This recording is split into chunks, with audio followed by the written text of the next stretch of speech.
All right, it's Thursday, October the 23rd in Southwest Missouri, 9 o'clock in the morning, and it's a clear, beautiful sky, but we are going to have chemtrails all over the sky this afternoon.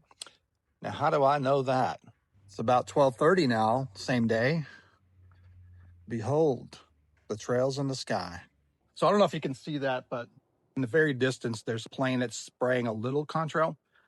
And in the past, I'd say that's proof that these are stratospheric aerosol ejections, and that's just a contrail. But it's just not the case. We got one right there above that tree. You see it? Chemtrail, right?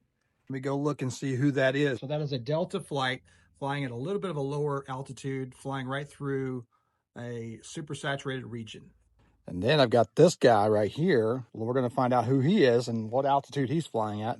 And that's a different Delta flight. And yes, he's flying at a higher altitude, but 1,000 feet can make a big difference. So basically, we're seeing both long, persistent trails and small ones. And I looked at my app this morning and I predicted that we would see both. We would see some long ones and some short ones. And the long ones would be at a lower altitude and the short ones would be at the high altitude. So that is exactly what we're seeing right now.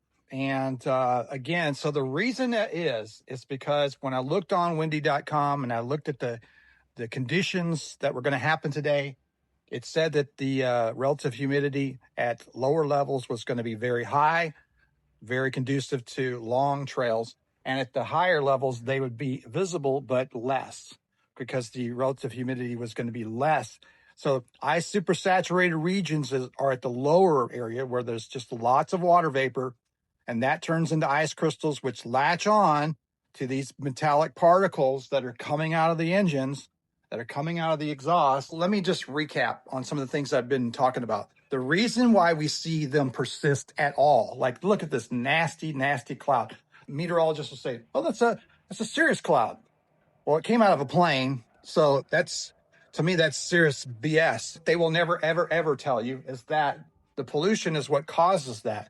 So the trails are latching on. You can't have a vapor condensate onto nothing. It has to condensate onto some kind of particle, a nuclei.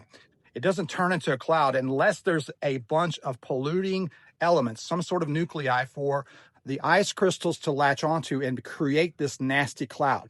So that's what we're saying. Geoengineering is happening in our commercial airlines, which you saw those planes are commercial airlines. And so this is happening through them intentionally, by the way, because the scientists know, if you look back at that patent, it says that they're going to do that because they want our atmosphere to be filled with aluminum and with all these other things. One proposed solution to the problem of global warming involves the seeding of the atmosphere with metallic particles. One technique proposed to seed the metallic particles was to add the tiny particles to the fuel of jet airliners, so that the particles would be emitted from the jet engine exhaust while the airliner was at its cruising altitude. Also, sulfur dioxide, major levels. You know that the EPA has stringent rules with diesel trucks to say you can only have just a tiny bit of sulfur coming out of your trucks. And yet the EPA gives the aviation industry tremendous leeway to go ahead and pollute the air because they're all in on this to say, this is what we need to basically do the same thing that stratospheric aerosol injections will do, except easier because you can use the aviation industry. So I'm wrapping it up right now. Geoengineering is happening right now with the aviation industry and this crap that they're doing in the sky. And it's been happening for decades.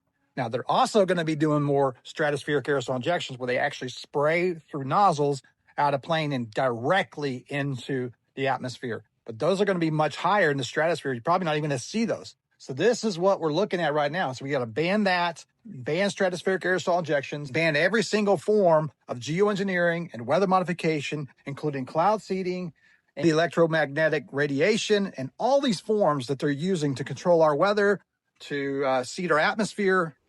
So we're putting all this information on our resources page on mocleanskies.org if you want to learn more. But there's also chemtrailfacts.com, which is where I got most of this information. All I really want is just the facts. I want to know the actual truth of what's going on so I can help fix this issue and stop it.